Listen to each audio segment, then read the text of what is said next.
Hello students, welcome to EduSet Haryana. Myself Monica Yadav, PGT Computer Science in GSSS Pachgaon. पिछले कुछ lectures में हमने classes के बारे में पढ़ा, ऑब्जेक्ट्स के बारे में पढ़ा, मेंबर फंक्शंस के बारे में पढ़ा, inside and outside member function के बारे में पढ़ा, स्कोप रेजुलेशन ऑपरेटर का यूज पढ़ा, नेस्टिंग ऑफ मेंबर फंक्शन के बारे में पढ़ा। आज हम उससे आगे पढ़ेंगे। तो आज के हमारे टॉपिक होंगे array used in class and friend function. किसी क्लास में हम एरे कैसे बनाते हैं, और दूसरा टॉपिक होगा फ्रेंड फंक्शन कि फ्रेंड फंक्शन क्या होता है, कहाँ यूज करते हैं, और इन पर हम एक एक प्रोग्राम की प्रैक्टिस करेंगे। तो चलिए बच्चों, आज के टॉपिक स्टार्ट करते हैं। तो बच्चों, नेक्स्ट टॉपिक है हमारा एरे यूज्ड इन क्लास कि क्लास के अंदर हम एरे कैसे यूज करते हैं। देखिए, एरे होता क्या है। सबसे पहले आपने +1 क्लास में पढ़ा होगा एरे क्या होता है। एरे भी एक वेरिएबल होता है जिसमें हम बहुत सारी वैल्यू स्टोर कर सकते हैं। देखिए बच्चों, अगर हम एक वेरिएबल बनाते हैं, मान लो मैंने एक वेरिएबल बनाया इंटीजर ए नाम से। ए हमारा वेरिएबल का नाम है, इंटीजर उसका डेटा टाइप है। उसमें मैं कितनी वैल्यू स्टोर कर सकती हूँ? मैं उसमें एक वैल्यू स्टोर कर सकती हूँ। 5 ले लो, 10 ले लो, 15 ले लो, जो उसकी वैल्यू आप लेना चाहो वो ले सकते हो। लेकिन कई बार ऐसा होता है कि मुझे एक ही वेरिएबल के अंदर बहुत सारी वैल्यू स्टोर करनी होती है। तो फिर क्या करूँगी मैं उसको एरे बना दूँगी। एरे से क्या हो जाता है कि आप एक वेरिएबल के अंदर, मान लो इंटीजर ए को आपने एरे बना दिया, तो आप उसमें बहुत सारी वैल्यू स्टोर कर सकते हो। जैसे उसी ए की वैल्यू 10 भी होगी, 15 भी होगी, 20 भी होगी, 25 भी होगी। आप उतनी वैल्यू स्टोर कर सकते हो जितना एरे का साइज होगा। जैसे मैं एग्जाम्पल के तौर पे आपको बताती हूँ। वेरिएबल लिया इंटीजर ए नाम से। ये मेरा सिंपल वेरिएबल है, ए उसका नाम है और डाटा टाइप क्या है, इंटीजर है। लेकिन अगर मैं इसकी जगह पर लेती हूँ इंटीजर ए और एरे ऐसे बनाते हैं, और इसकी वैल्यू डाल दी आपने, 5 डाल दी मान लो, तो ये वेरिएबल ना होकर ये क्या है, एरे है। क्या है बच्चों? एरे। और इसकी साइज़ कितने है? 5। मतलब इसमें 5 वैल्यू स्टोर हो सकती हैं total. A0, A1, A2, A3, A4 और A4 तक वैल्यू स्टोर होंगी, क्योंकि 0 से स्टार्ट हुई है वैल्यू। 0, 1, 2, 3, 4। तो एक वेरिएबल है A, उसके अंदर कितनी वैल्यू स्टोर होगी? हमारे पास 5 वैल्यू स्टोर होगी। A0 में मान लो आपने 5 डाल दिया, A1 में आपने 2 डाल दिया, A2 में आपने 10 डाल दिया, A3 में आपने 15 डाल दिया, A4 में आपने 20 डाल दिया। तो एक ही वेरिएबल ए के अंदर मेरी बहुत सारी वैल्यू स्टोर हो गई। जितना आप साइज़ दोगे उतनी वैल्यू स्टोर हो जाएंगी। और एक चीज़ का और ध्यान रखना है, जो एरे होगा वो हमेशा सेम डाटा टाइप की वैल्यू स्टोर करेगा।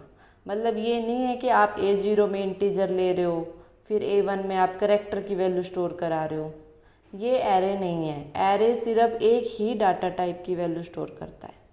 इंटीजर, जैसे हमने यहाँ पर इंटीजर लिया है, तो A0, A1, A2, A3, A4 तक सिर्फ उनके अंदर इंटीजर वैल्यू ही आ सकती है। आप करैक्टर नहीं डाल सकते, आप फ्लोट नहीं डाल सकते। आपको सिर्फ सेम डाटा टाइप की वैल्यू स्टोर करता है। तो एरे एक वेरिएबल है जिसमें हम बहुत सारी वैल्यू स्टोर कर सकते हैं, लेकिन जो वैल्यू होंगी वो सेम डाटा टाइप की होंगी। अब एरे किसी क्लास में कैसे यूज होता है, अब हम वो पढ़ेंगे। तो देखिए क्या लिख रखा है, array can be declared as member of class. Array को आप क्लास का मेंबर बना सकते हो। The array can be declared as private, public, protected member of class. जैसे आप क्लास के मेंबर्स को क्या बनाते हो, प्राइवेट बना सकते हो, पब्लिक बना सकते हो, प्रोटेक्टेड बना सकते हो। ऐसे ही एरे को आप प्राइवेट, पब्लिक, प्रोटेक्टेड इनमें से कोई भी बना सकते हो। फिर हम एक एग्जाम्पल पढ़ेंगे जिससे हमें पता लग जाएगा कि हम एक क्लास के अंदर एरे कैसे बनाते हैं। तो चलिए एग्जाम्पल पढ़ते हैं। देखिए, इंक्लूड आयोस्ट्रीम, फिर यूजिंग नेम स्पेस एसटीडी यहाँ पर आएगा, ठीक है। फिर एक साइज ले लिया, साइज एक वेरिएबल ले लिया जिसका डेटा टाइप इंटीजर है और इसकी वैल्यू कितनी है, 5 है। फिर ये है मेरा ग्लोबल वेरिएबल हो गया, ये मैं आपको स्कोप रेजोल्यूशन ऑपरेटर में बता चुकी हूँ। यहाँ पे मैंने साइज की वैल्यू ली है 5। फिर उसके बाद क्लास बनाई, क्लास का नाम क्या है, स्टूडेंट, और क्लास को स्टार्ट कर दिया। चलिए आगे चलते हैं। फिर उसके डेटा मेंबर्स ले लिए क्लास के, रोल नंबर ले लिया और मार्क्स ले लिया। अब यहाँ पर देखिए, रोल नंबर मेरा वेरिएबल है और मार्क्स क्या है, मेरा एरे है। क्यों? क्योंकि यहाँ पर मैंने मार्क्स को सिंपल वेरिएबल ना लेकर एक एरे बना दिया जिसके आगे मैंने ब्रैकेट शुरू कर दी और उसका साइज लिख दिया और ब्रैकेट को बंद कर दिया और सेमीकोलन लगा दिया। तो साइज में क्या है, साइज की कितनी वैल्यू दे रखी थी, 5। तो मार्क्स ब्रैकेट शुरू 5 और ब्रैकेट बंद। तो यहाँ पर जो मार्क्स है वो वेरिएबल ना होकर क्या है, एरे है, और उसकी साइज कितनी है, 5। मतलब हम मार्क्स में 5 वैल्यू स्टोर करा सकते हैं। तो 2 डेटा मेंबर हो गए मेरे, रोल नंबर और मार्क्स। फिर उसके बाद 2 फंक्शंस ले लिए, गेट डेटा और total marks, total underscore marks के नाम से। इनको मैंने क्लास के अंदर डिफ़ाइन नहीं किया है, तो मैं इनको क्लास के बाहर डिफ़ाइन करूँगी और किसकी मदद से करूँगी, स्कोप रेजोल्यूशन ऑपरेटर की मदद से करूँगी। चलो, क्लास को बंद कर दिया, सेमीकोलन लगा दिया। अब हम गेट डेटा फंक्शन को डिफ़ाइन करेंगे। तो गेट डेटा फंक्शन में क्या है बच्चों, वॉइड, फिर क्लास का नाम। जब भी आप किसी फंक्शन को क्लास के बाहर डिफ़ाइन करते हो तो क्या आएगा, स्कोप रेजोल्यूशन ऑपरेटर आता है। तो उसका सिंटेक्स क्या होता है, जब भी आप किसी फंक्शन को क्लास के बाहर बना रहे हो तो क्या आता है, पहले रिटर्न टाइप, यहाँ पर वॉइड हो गया, फिर क्लास का नाम, यहाँ पर स्टूडेंट हो गया, फिर स्कोप रेजोल्यूशन ऑपरेटर, और फिर फंक्शन का नाम। फंक्शन का नाम कौन सा है, गेट डेटा। तो गेट डेटा में हम रोल नंबर और मार्क्स को एंटर कराएंगे। देखो, रोल नंबर जो है वो तो सिंपल वेरिएबल है, मतलब उसमें एक वैल्यू है। तो सी आउट में मैंने लिख दिया एंटर रोल नंबर और सी इन से रोल नंबर को एंटर करा लिया। लेकिन जो मार्क्स है उसमें टोटल मेरे पास 5 वैल्यू हैं, पहली, दूसरी, तीसरी, चौथी, 5वीं। तो इसको मैं कैसे एंटर कराऊंगी, तो इसके लिए एक तरीका होता है, आप लूप लगा दीजिए। लूप के बारे में आपको पता होगा, यहाँ पर कौन सा लूप लगा रखा है, फॉर लूप लगा रखा है, ताकि जो मार्क्स की वैल्यू है एक के बाद एक प्रिंट होती रहे, इसलिए लूप लगाया है, ठीक है। तो लूप में हम देखो क्या लिख रहे हैं, एक वेरिएबल है आई के नाम से, उसका डेटा टाइप इंटीजर है, और वैल्यू कहाँ से स्टार्ट हो रही है, 0 से स्टार्ट हो रही है, और वैल्यू कहाँ तक जाएगी, साइज तक जाएगी। साइज कितना है, 5, मतलब 5 से लेस रहेगी, मतलब 0 से स्टार्ट होकर 4 तक चलेगी, 0 1 2 3 4, और इंक्रीमेंट ऑपरेटर लगा दिया i प्लस प्लस। तो ये मेरा फॉर लूप लिखने का सिंटेक्स होता है। ये जो है ये फॉर लूप आप हमेशा ऐसे लिखोगे, फॉर स्टार्ट करोगे, फिर इनिशियलाइजेशन करोगे, फिर वैल्यू कहाँ तक जाएगी वो लिखोगे, और फिर इंक्रीमेंट ऑपरेटर का यूज़ करोगे। इसमें 3 चीज़ें आप लिख सकते हो फॉर लूप के अंदर। देखिए, अब फॉर लूप को स्टार्ट कर दिया। तो बच्चों हम फॉर लूप में देखिए क्या लिख रहे हैं, फॉर लूप को स्टार्ट कर दिया, क्या लिखा, cout enter marks in subject i plus 1। I की वैल्यू कितनी है, 0 है शुरू में, तो 0 प्लस 1 1 हो गया। तो एंटर मार्क्स इन सब्जेक्ट 1, और सी इन में मार्क्स को एंटर करा दिया, मार्क्स आई मतलब मार्क्स 0 की वैल्यू आपने एंटर करा दी। मान लो आपने 50 एंटर करा दी पहले सब्जेक्ट के मार्क्स। अब आई की वैल्यू फिर इंक्रीमेंट हो जाएगी, आई की वैल्यू कितनी हुई, 1 होगी। अब पहले आई की वैल्यू 0 थी, तो इंक्रीमेंट ऑपरेटर की हेल्प से जब हमारा लूप एक बार चल के ख़त्म होता है तो आई की वैल्यू इंक्रीमेंट होगी, आई की वैल्यू होगी 1। 1 कंपैरिजन किससे होगा, ये देखिए, ये जो आई है ये इससे साइज से कंपेयर हो रहा है, तो आई की वैल्यू 1 होगी और साइज की वैल्यू कितनी है 5। ट्रू हुआ फॉल्स हुआ? ट्रू है, क्योंकि 1 5 से लेस है। तो हम फिर से लूप के अंदर चले जाएंगे, तो फिर से क्या लिखा आएगा स्क्रीन पर, enter marks in subject i+1, आई की वैल्यू है 1, तो 1 + 1 मतलब 2। तो एंटर मार्क्स इन सब्जेक्ट 2 मतलब दूसरे सब्जेक्ट के मार्क्स एंटर कराने हैं। तो सीन से उससे मैंने एंटर करा दिया मार्क्स, आई की वैल्यू 1 है तो मार्क्स 1 की वैल्यू पे हमने 50 डाल दी मान लो। ठीक है, तो पहले सब्जेक्ट की वैल्यू भी 50 थी, दूसरे सब्जेक्ट में मार्क्स भी 50 हैं। ठीक है, 2 सब्जेक्ट के मार्क्स हो गए। अब फिर से आई की वैल्यू इंक्रीमेंट होके कितनी होगी यहाँ पर 2 हो गई। तो 2 किससे कंपैरिजन होगा, साइज से, साइज 5 है, 2 < 5, फिर से ट्रू हो गया। फिर से हम लूप के अंदर चले जाएंगे, क्या लिख रखा है उसमें भाई, enter marks in subject i+1 मतलब 2 + 1, तो enter marks in subject 3 third subject के मार्क्स एंटर करवाइए अब आप। तो सीन से मैं थर्ड सब्जेक्ट के मार्क्स एंटर कराऊंगी, मार्क्स आई मतलब मार्क्स 2 की वैल्यू, फिर से 50 करा दी, 3 सब्जेक्ट के मार्क्स हो गए। अब आई की वैल्यू इंक्रीमेंट होके कितनी हो गई 3 हो गई। किससे कंपैरिजन है 5 से, ट्रू है स्टेटमेंट।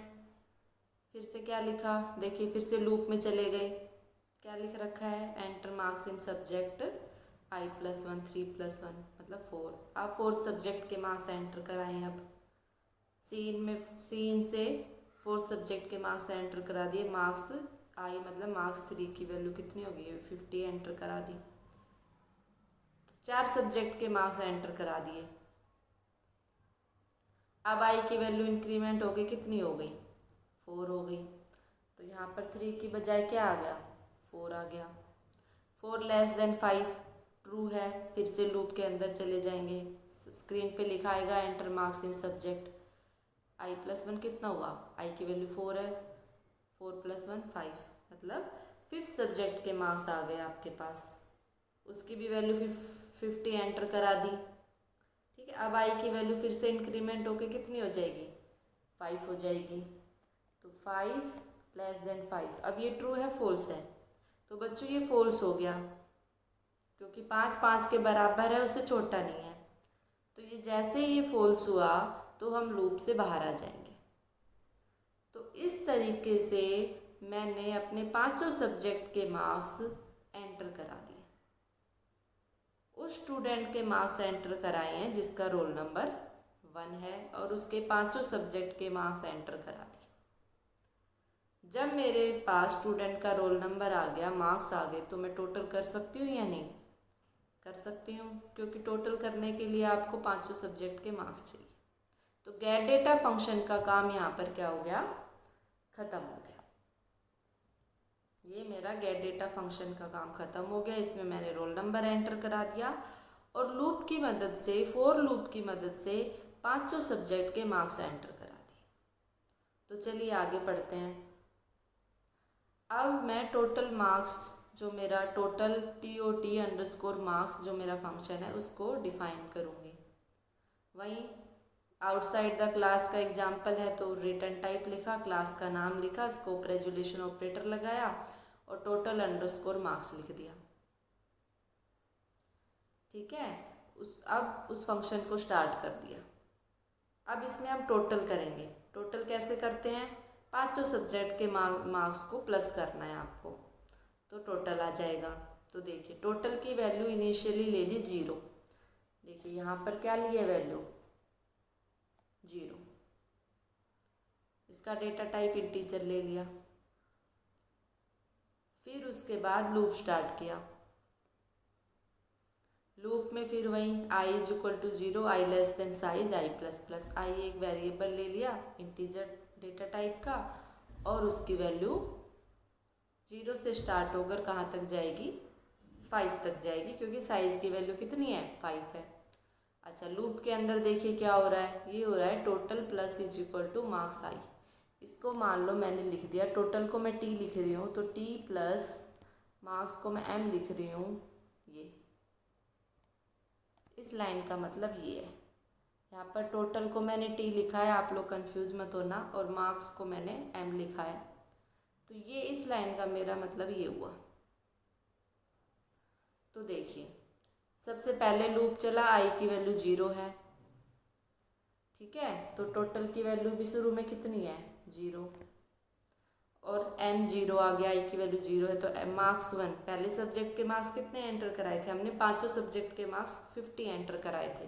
तो पहले सब्जेक्ट के मार्क्स कितने हुए, 50। तो टोटल की वैल्यू कितनी होगी, 50, ठीक है। अब आई की वैल्यू इंक्रीमेंट होके 1 हो गई, 1 लेस देन साइज है, ट्रू है। फिर से लूप चलेगा, देखिए यहाँ पर फिर इस लाइन में आ गए, t is equal to T plus M I, ठीक है। टोटल में कितना आ गया था, 50 आ गया था, और i की वैल्यू 1 होगी। तो m1 की कितनी वैल्यू थी, दूसरे सब्जेक्ट में कितने मार्क्स एंटर कराए थे, 50 कराए थे, तो 50 हो गया। तो t की वैल्यू 100 आ गई मेरे पास, ठीक है। फिर से i की वैल्यू इंक्रीमेंट होके कितनी हो गई, i की वैल्यू 2 हो गई, ठीक है। तो 2 लेस देन साइज है, साइज की वैल्यू 5 है, तो 2 लेस देन 5 है, ट्रू है। फिर से लूप के अंदर जाएंगे, तो यहाँ पर आई की वैल्यू कितनी थी, 100 थी पिछली बार, तो अब कितनी हो गई, 150 हो गई। फिर से आई की वैल्यू इंक्रीमेंट होके कितनी हो जाएगी, 3 हो जाएगी, 3 लेस देन 5 है, ट्रू है। हम फिर से लूप के अंदर चले गए, तो देखिए अभी तक हमारी टी की वैल्यू कितनी हो गई थी, 150 हो गई थी। तो 150 प्लस 4 सब्जेक्ट में कितने मार्क्स हैं, 50, कितनी हो गई, 200 हो गई। तो टोटल में मेरे पास 200 आ गया। आई की वैल्यू फिर से इंक्रीमेंट होके 4 हो गई, 4 लेस देन साइज, ट्रू है, 4 लेस देन 5, ट्रू है। फिर से लूप के अंदर चले गए। अब आई की वैल्यू यहाँ पर कितनी हो गई थी, 4 हो गई थी, और टोटल की वैल्यू 200 है। देखिए फिर से लिख रही हूँ, टोटल प्लस मार्क्स आई, तो यहाँ पर 200 है, और फिफ्थ सब्जेक्ट में मार्क्स 50 है, तो ये टोटल में कितना आ गया, 250 आ गया। आई की वैल्यू इंक्रीमेंट फिर से हो गई, कितनी हुई, 5 हो गई, 5 लेस देन 5 फॉल्स हो गया, तो हम लूप से बाहर आ गए। लूप देखो यहाँ तक लूप चल रहा है मेरा, लूप से बाहर आ गए। टोटल की वैल्यू मेरे पास फाइनल कितनी आई थी, 250 आई थी। तो यहाँ पर सी आउट पे क्या लिखा हुआ है, टोटल मार्क्स, टोटल की जगह कितना आ जाएगा, 250। तो ये मेरी स्क्रीन पे 250 प्रिंट हो जाएगा। टोटल मार्क्स कितने हो गए, 250। और मेरा इस लूप का काम भी, मेरा इस फंक्शन का काम भी ख़त्म हो गया। इस फंक्शन का काम था मार्क्स को टोटल करना, जो उसने कर दिया, और फंक्शन को बंद कर दिया। अब हम मेन फंक्शन स्टार्ट करेंगे, और सबसे पहले मेन फंक्शन में क्या करते हैं, ऑब्जेक्ट बनाते हैं। ऑब्जेक्ट बना दिया स्टूडेंट का ऑब्जेक्ट बना दिया, स्टूडेंट मेरी क्लास है। ऑब्जेक्ट बना दिया STU के नाम से, और STU से गेट डेटा को कॉल कर दिया। तो गेट डेटा मैं आपको फुल समझा चुकी हूँ पूरा। स्क्रीन पे जब आउटपुट दिखेगी आपको, तो सबसे पहले आएगा enter roll number, roll number की वैल्यू 1 डाल दो, और पांचों सब्जेक्ट के मार्क्स प्रिंट हो गए फॉर लूप की मदद से। 50 50 50 50 50, 5 बार 50 प्रिंट करा दिया। आप देखिए मार्क्स कुछ भी ले सकते हैं, मैंने 50 लिया है यहाँ पर पांचों सब्जेक्ट के मार्क्स। तो और फिर उसके बाद देखिए गेट डेटा के बाद हमने किसको कॉल लगा दिया, STU डॉट अंडरस्कोर मार्क्स। तो टोटल मार्क्स को कॉल लग गया। टोटल मार्क्स में सबसे पहले हम फॉर लूप चलेगा, टोटल मार्क्स, टोटल की वैल्यू आ गई थी 250। तो सी आउट में क्या लिखा होगा, टोटल मार्क्स, टोटल की जगह 250 ये लिखा आएगा, और हमारा मेन फंक्शन बंद हो गया। तो ये मेरा एग्जाम्पल जो है बताया है, जो मैंने आपको, वो एक प्रोग्राम है जिसमें मैं एक स्टूडेंट के मार्क्स को टोटल करा रही हूँ। और यहाँ पर किसका यूज हुआ है, एरे का यूज हुआ है। क्योंकि कोई एक स्टूडेंट होगा, उसके कोई एक सब्जेक्ट तो नहीं होगा, उसके 5 सब्जेक्ट हो सकते हैं, उसके 6 सब्जेक्ट हो सकते हैं, उसके 7 सब्जेक्ट हो सकते हैं। तो यहाँ पर मैंने 5 सब्जेक्ट लिए हैं एक स्टूडेंट के, जिसका रोल नंबर है एक, मान लो 1 है उसका रोल नंबर, उसके मार्क्स एंटर करा के उसके टोटल करा दिए। देखिए सिंपल सी चीज़ है बिल्कुल, बस आपको प्रोग्राम में कैसे लिखना है वो सीखना है, जो मैं आपको बता चुकी हूँ। तो आई होप आपको ये प्रोग्राम समझ आ गया होगा, और आपको ये भी समझ आ गया होगा कि हम क्लास के अंदर एरे कैसे यूज करते हैं। तो एरे क्या करता है, बहुत सारी वैल्यूज़ को स्टोर करा सकता है, लेकिन वो सेम डाटा टाइप के होने चाहिए। तो ये हमारे एरे का काम हो गया। अब हम पढ़ेंगे फ्रेंड फंक्शन के बारे में, कि फ्रेंड फंक्शन क्या होता है, कैसे हम उसका यूज करते हैं। देखो बच्चों, पिछले लेक्चर में जब मैंने आपको एक्सेस स्पेसिफायर के बारे में पढ़ाया था कि 3 टाइप के एक्सेस स्पेसिफायर होते हैं, पब्लिक, प्रोटेक्टेड एंड प्राइवेट। तो मैंने आपको बताया था कि पब्लिक वो एक्सेस स्पेसिफायर होते हैं, वो मेंबर्स होते हैं जिनको आप क्लास के अंदर और क्लास के बाहर कहीं भी एक्सेस कर सकते हो। लेकिन प्राइवेट और प्रोटेक्टेड वो एक्सेस स्पेसिफायर होते हैं जो सिर्फ क्लास के अंदर ही एक्सेस हो सकते हैं और क्लास के बाहर एक्सेस नहीं हो सकते। मीन्स अगर किसी मेंबर को आपने, क्लास के मेंबर को आपने प्राइवेट बना दिया या फिर प्रोटेक्टेड बना दिया, तो आप उसको सिर्फ क्लास के अंदर एक्सेस कर सकते हो, क्लास के बाहर एक्सेस नहीं कर सकते हो। लेकिन हमारे पास एक तरीका होता है जिससे मैं प्राइवेट और प्रोटेक्टेड मेंबर्स को भी बाहर एक्सेस कर सकती हूँ। वही है हमारा फ्रेंड फंक्शन। कैसे कर सकते हैं वो आज हम सीखेंगे।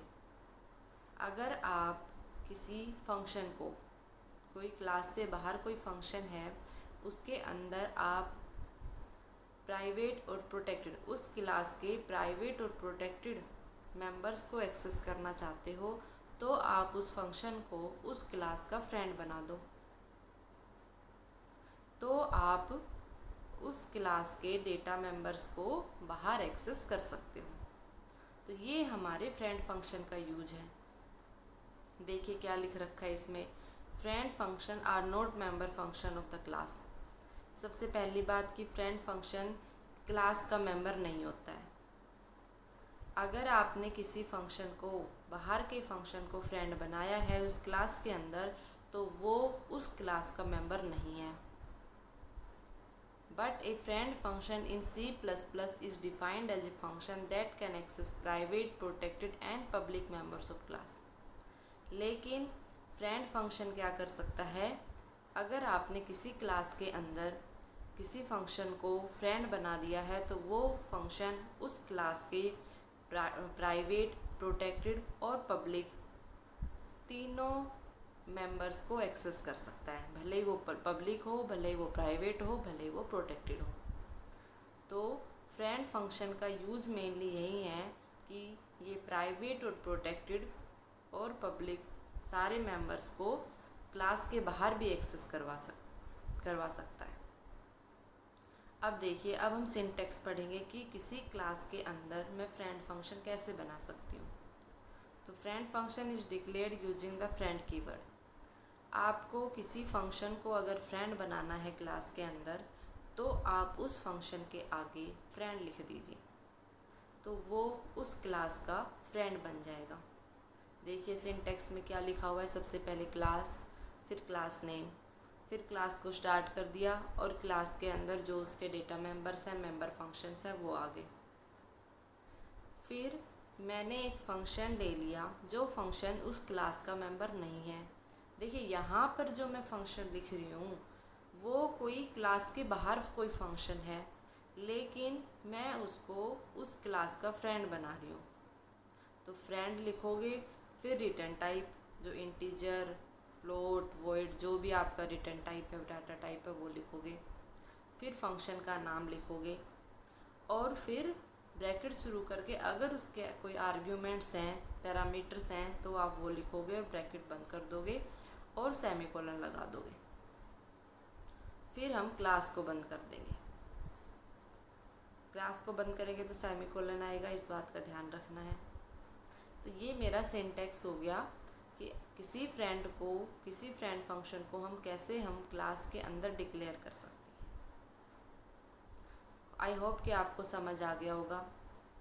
बस आपको जिस फंक्शन को फ्रेंड बनाना है उसको क्लास के अंदर लिखकर उसके आगे फ्रेंड कीवर्ड का यूज़ कर दीजिए, तो वो फंक्शन उस क्लास का फ्रेंड बन जाएगा, जिससे कि वो उस क्लास के डेटा मेंबर्स और मेंबर फंक्शन को एक्सेस कर सकता है, भले ही वो पब्लिक हो, भले ही वो प्राइवेट हो, भले ही वो प्रोटेक्टेड हो, तीनों टाइप के मेंबर्स को एक्सेस कर सकता है। अब हम ऐड फंक्शन को डिफ़ाइन करेंगे। क्योंकि ऐड फंक्शन हमारा क्लास का मेंबर नहीं है, इसलिए हम उसको क्लास के बाहर, क्योंकि वो क्लास के बाहर कोई फंक्शन है, इसलिए हम उसके डेफिनेशन क्लास के बाहर ही लिखेंगे। लेकिन हमने उसको क्या बना दिया है, क्लास का फ्रेंड बना दिया है। तो देखिए ऐड फंक्शन क्या कर रहा है, मैंने लिखा वॉइड, फिर फंक्शन का नाम ऐड हो गया, फिर ए मेरी क्लास है और ओबी एज ए आर्ग्यूमेंट यहाँ पर पास हो रहा है। उसके बाद फंक्शन को स्टार्ट कर दिया, एक वेरिएबल ले लिया सी के नाम से। तो सी मेरा एक वेरिएबल है जिसका डाटा टाइप इंटीजर है, और सी में ए और बी की वैल्यू को सम करा रही हूँ। लेकिन आपको यहाँ पर ध्यान रखना है कि जो आप ए और बी की वैल्यू को सम करा रहे हो वो आप ओ बी के थ्रू कराओगे, मतलब आर्ग्यूमेंट के थ्रू कराओगे। तो O B dot A plus O B dot B, तब मेरी वैल्यू सी में ए और बी की वैल्यू सी में जाएगी। फिर सी आउट में सम इज और सी को प्रिंट करा दिया, तो आउटपुट स्क्रीन पर सी की जो भी वैल्यू आएगी वो हमें दिख जाएगी, और फंक्शन को बंद कर दिया। फिर मेन फंक्शन को स्टार्ट किया। तो जब भी हम मेन फंक्शन को स्टार्ट करते हैं तो सबसे पहला काम होता है ऑब्जेक्ट बनाना। जितनी भी क्लास है मेरी उस प्रोग्राम के अंदर उसका ऑब्जेक्ट बनाना। तो यहाँ पर मेरा एक क्लास है ए नाम से, तो वहाँ पर मैंने ऑब्जेक्ट बना दिया S1। तो ऑब्जेक्ट कैसे बनाते हैं, पहले क्लास फिर ऑब्जेक्ट का नाम। तो ए मेरी क्लास है, S1 मेरा ऑब्जेक्ट है, तो S1 एक ऑब्जेक्ट बन गया एक क्लास का। फिर मुझे प्रोग्राम के अंदर अगर मुझे सम कराना है ए और बी का, तो ए और बी की वैल्यू भी चाहिए, तो इसलिए मैं पहले इनपुट फंक्शन को कॉल करूँगी जो क्लास का मेंबर है। तो जब क्लास के मेंबर को अगर कॉल करना है, अगर आपको क्लास के फंक्शन को कॉल करना है तो आप उसको ऑब्जेक्ट के थ्रू करोगे। तो ऑब्जेक्ट फिर dot operator S1 dot input लिख दिया। तो याद है आपको कि किसी ऑब्जेक्ट के थ्रू आप किसी फंक्शन को कैसे कॉल करते हैं। S1 पहले ऑब्जेक्ट का नाम, उस क्लास का ऑब्जेक्ट जिस क्लास के मेंबर को आप कॉल कर रहे हो उस क्लास का ऑब्जेक्ट, फिर डॉट, फिर फंक्शन का नाम, यहाँ पर इनपुट हो गया। तो इनपुट फंक्शन में क्या है, मेरा ए और बी की वैल्यू को एंटर करा रहे हैं। तो ए और बी की वैल्यू मुझे इनपुट फंक्शन से मिल गई है। ए की मान लो वैल्यू आपने 5 एंटर कराई और बी की वैल्यू मान लो 10 एंटर कराई, तो मुझे ए और बी की वैल्यू मिल गई इनपुट फंक्शन के थ्रू। अब उससे अगली लाइन में लिखा ऐड और S1 एज ए आर्ग्यूमेंट यहाँ पर पास कर रखा है। अब आप ये पूछोगे यहाँ पर S1 डॉट ऐड क्यों नहीं लिखा, तो देखिए ऐड जो मैं बता चुकी हूँ आपको, ये क्लास का मेंबर नहीं है, ये क्लास के बाहर एक फंक्शन है। तो आपको ऑब्जेक्ट के थ्रू सिर्फ उसी फंक्शन को कॉल करना होता है जो उस क्लास का मेंबर होता है। क्योंकि ऐड हमारे क्लास का मेंबर नहीं है, इसलिए हम इसको डायरेक्ट कॉल करेंगे। यहाँ पर आपको ऑब्जेक्ट लिखने की ना ज़रूरत है ना डॉट ऑपरेटर का यूज होगा इसमें। तो यहाँ पर ऐड, और यहाँ पर जो हमने आर्ग्यूमेंट लिया है वो S1 मतलब ऑब्जेक्ट को पास कर दिया, क्योंकि इसी ऑब्जेक्ट के थ्रू हमें ए और बी की वैल्यू मिल रही है। तो S1 पास कर दिया as a argument add function में। तो देखिए क्या हो रहा है, ये जो वैल्यू है ये इधर जा रही है। तो यहाँ पर ऐड के अंदर S1 आ गया, मतलब OB जो है यहाँ पर किसके बराबर हो गया, S1 के बराबर हो गया। तो क्योंकि S1 के थ्रू मुझे A और B की वैल्यू मिल रही है, तो OB के थ्रू भी मुझे अब A और B की वैल्यू मिल जाएंगी। तो यहाँ पर सी में OB.A प्लस OB.B लिख रखा है। इसका मतलब आई होप आपको समझ आ गया होगा कि हमने OB.A क्यों लिखा है, OB.B क्यों लिखा है।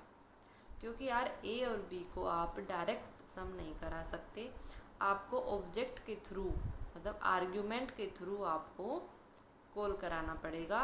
और आर्ग्यूमेंट क्या पास हो रहा है इसमें, S1 जो ये पास हो रहा है ये इधर इसकी वैल्यू जा रही है इस आर्ग्यूमेंट में। तो यहाँ पर C में मेरे पास A और B की सम आ जाएगा, तो जो होगा 15, और C आउट में लिख दिया सम इज़ 15।